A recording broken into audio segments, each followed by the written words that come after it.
तो लोग के बीच में हम चुमावन गीत लियल बनी, सुनी लोग कैसा लागता। अगर अच्छा लगी तो लाइक कमेंट जरूर करे लोग। काहे से कि जे बहुत टाइम लगेला वीडियो बनावत में, मेहनत बहुत लगता है।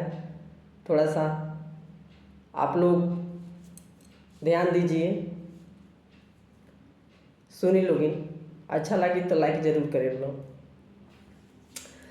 बासमती धानवा के चौरा रे माई, बासमती धानवा के चौरा रे माई, है कवन भौजी के चुमे जानी दी हे रे माई, है कवन भौजी के चुमे जानी दी हे रे माई।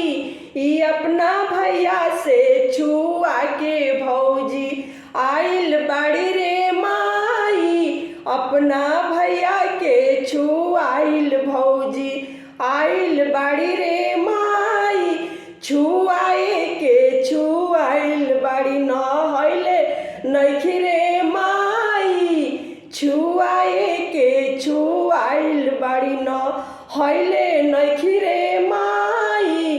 बासमती धानवा के चौरा रे माई, बासमती धानवा के चौरा रे माई। धन्यवाद, कमेंट जरूर करें लोग।